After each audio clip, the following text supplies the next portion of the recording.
DV 4th grade का DV आज हुआ है लाइव, उसका एक्सपीरियंस बता रही हूँ मैं आपको। फाइल भी इतनी कंपलसरी नहीं ले जाना और चेक लिस्ट बना के तैयार करनी है। और वहाँ पर एक बायोमेट्रिक होगी, स्लिप दी जाएगी, टोकन टोकन नंबर दिए जाएंगे, टोकन कटेंगे वहाँ पर और रूम नंबर बताया जाएगा। उसके अकॉर्डिंग उस रूम पे आपको जाना होगा और एक बायोमेट्रिक होगी और एडमिट कार्ड के साथ फ़ोटो लिया जाएगा, फेस स्कैन होगा और स्कैन होने के बाद एंट्री मिलेगी और आपके स्क्रूटनी फॉर्म में स्टिकर लगा दिया जाएगा, जिससे आपकी बायोमेट्रिक कंफर्म हो जाएगी कि हो गई और आपको स्लिप दे दी जाएगी। फिर उस स्लिप और रोल नंबर सब होंगे उसमें और सब बंडल में अलग अलग, थोड़ा अलग अलग है सिस्टम। किसी में वहाँ पर ही प्रिंट मिल जाएगी आपको, जैसे बायोमेट्रिक की प्रिंट ले जाने की इतनी ज़रूरत नहीं है। चेक लिस्ट की 2 कॉपी निकाल के ले जाना और उसको 2 कॉपी में फ़ोटो चिपका लेना और उस फोटो कॉपी और उसमें जो डिटेल है, जारी दिनांक भरना होगा और हाँ ना लिखकर राइट करना होगा और क्रम वाइज जो भी डॉक्यूमेंट है उनको जमाना है और इस तरह जम जाएंगे। और ये बायोमेट्रिक स्लिप 2 कॉलम वाली है, जो इसमें नाम पता जो भी है डिटेल भरनी होगी और जो भी डिटेल आपको समझ में नहीं आएगी वहाँ ऐसा कोई प्रॉब्लम नहीं है, वो जो डीवी करने वाले हैं वो आपको बता देंगे। जो भी प्रॉब्लम होगी, जो भी आपको समझ में नहीं आया वहाँ पर उनसे पूछ लेना, वो उसको देख कर बता देंगे कि किसमें क्या भरना है और जो भी पूर्ति करनी होगी वो आपको कंफर्म करके बता देंगे वो। तो गलत मत भरना, उससे बढ़िया सही भरना और कुछ समझ में नहीं आए तो पूछ कर भर लेना। और ये बायोमेट्रिक स्लिप आपको प्रिंट निकालने की ले जाने की ज़रूरत नहीं है, वो सब आपको बायोमेट्रिक स्लिप वहाँ पर दे दी जाएगी और वहाँ पर ये जो स्लिप होती है इससे एंट्री का पता चल जाता है कि कंफर्म हो जाता है कि कोई फर्जी व्यक्ति नहीं है, वही है जिस बच्चे ने एग्ज़ाम दिया है। और ये इस तरह अपने डॉक्यूमेंट को क्रम से जमा दिया जाए और जमाने के बाद ओरिजिनल और फ़ोटोकॉपी के 2 सेट बनाने होंगे, जिसमें से फ़ोटोकॉपी वाला सेट में पूरी कंप्लीट जितने भी डॉक्यूमेंट उनकी फ़ोटोकॉपी होगी और जो दूसरे डॉक्यूमेंट हैं जैसे ओरिजिनल वाले उनको देखना ही होगा, तो वो आपको देख कर वापस दे देंगे। और जो बायोमेट्रिक स्लिप है उसमें नाम पता है, पिता का नाम है, एप्लीकेशन नंबर है, रोल नंबर है, ये सब डिटेल भरनी है, मेरिट नंबर है। तो जो समझ में आए वो आप उसके अकॉर्डिंग भर देना। मेरिट नंबर है, स्लॉट नंबर है, दस्तावेज सत्यापन नंबर है और ये बस इसके अकॉर्डिंग भरना है।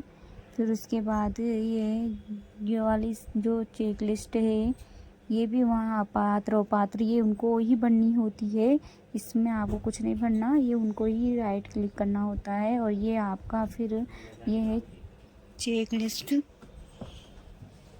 लिस्ट है और ये स्क्रूटनी फॉर्म है, ये टोटल 10 पेज का स्क्रूटनी फॉर्म है और इसमें नाम पता सब डिटेल भरी होती है।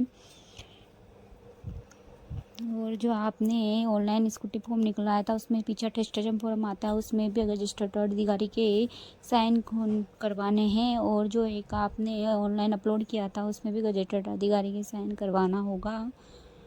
और जो ये और एक पीछे 110 रुपये की रिसिप्ट कटी थी जो स्लिप मिलेगी आपको, उसको सबको मिलाकर टोटल 11 पेज हैं।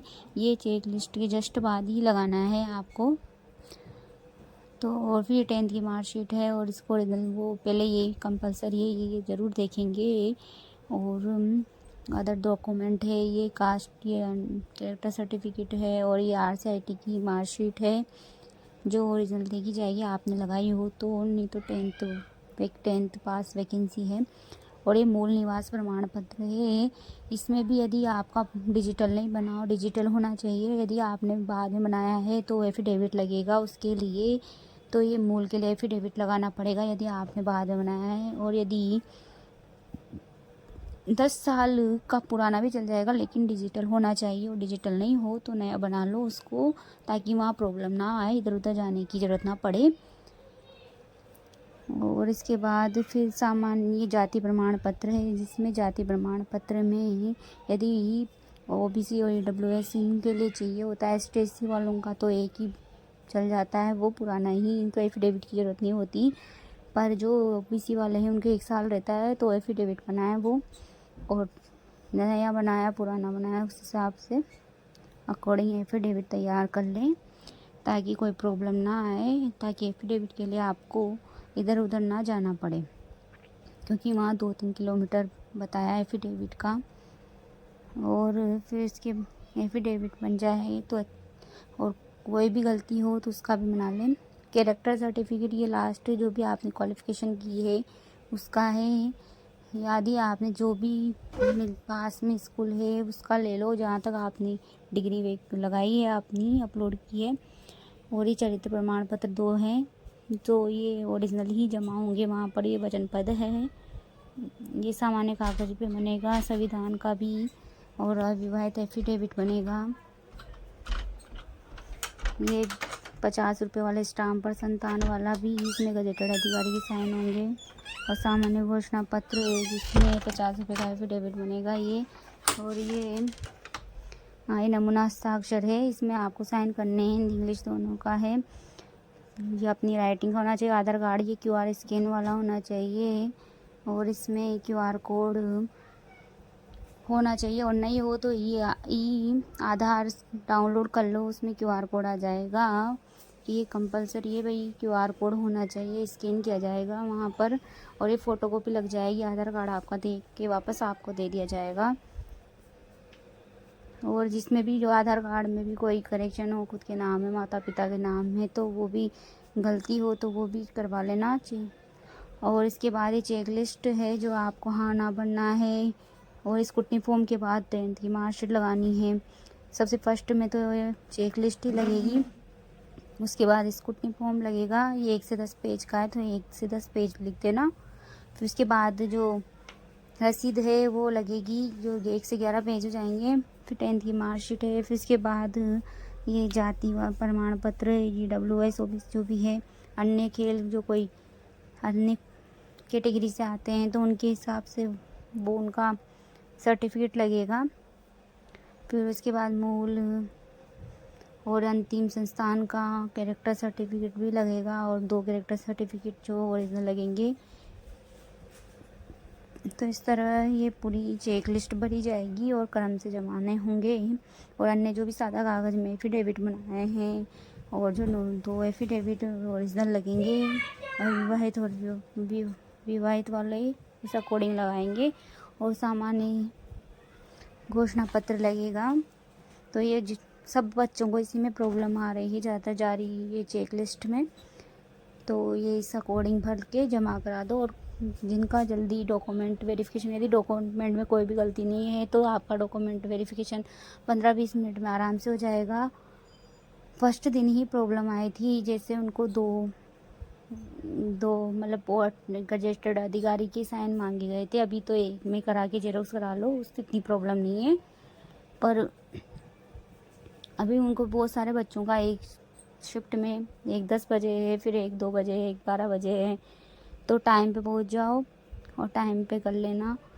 डॉक्यूमेंट में कोई प्रॉब्लम नहीं है तो आपको कोई प्रॉब्लम नहीं आएगी, वो भी कोऑपरेट थोड़े हेल्प करते हैं आपकी, इतनी प्रॉब्लम नहीं है। और कोई डॉक्यूमेंट नहीं बना हुआ है तो उसके लिए टाइमिंग भी देंगे, वो 6-7 दिन आपको उसको बना लेना। जाति मूल जो भी रह गया हो एफिडेविट लगा देना अभी तो, पर एफिडेविट नहीं, जहाँ तक हो सके ना तो अभी बना के ले जाओ, क्योंकि वहाँ पर 2-3 किलोमीटर बहुत दूर बताया, उसमें ही प्रॉब्लम आएगी। और फ़ोटोकॉपी जो भी हो एक्स्ट्रा थोड़े बहुत ले जाओ, ताकि प्रॉब्लम ना आए, मांगे तो वो कहीं आपको दूर ना जाना पड़े। और किसी को साथ में लेके जाओ, यदि जाना भी पड़े तो एफिडेविट बना के ले आए वो आपके लिए।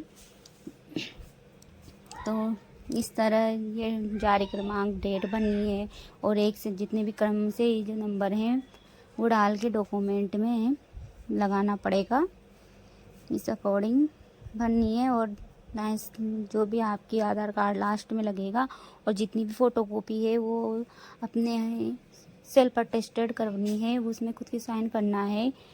और ये इसका सेट बना लेंगे और फिर वो खुद ही वो उनको सेट को लेकर खुद वो धागे पे बांध कर या कैसे भी वो रख लेंगे अपने पास। और विकल्प पत्र तो टीएसपी और नॉन टीएसपी उनके अकॉर्डिंग बता देंगे। वो जो टीएसपी वाले हैं उनको लगाना था विकल्प पत्र तो, और किसी ने लगा भी दिया है तो फिर वो बता देंगे वहाँ पर क्या करना है उसका। और वहाँ पर ऐसे कोई प्रॉब्लम नहीं है, वहाँ पर डॉक्यूमेंट उन्होंने लगा रखे हैं कि किस तरह क्रम में जमाना है, दीवार में उन्होंने चिपका रखे हैं किस तरह सेट बनाना है, किस तरह डॉक्यूमेंट जमाना है। जाति का एफिडेविट है ये जो, और ये प्रिंट निकलवानी है अतिरिक्त ताकि प्रॉब्लम ना आए। Thank you.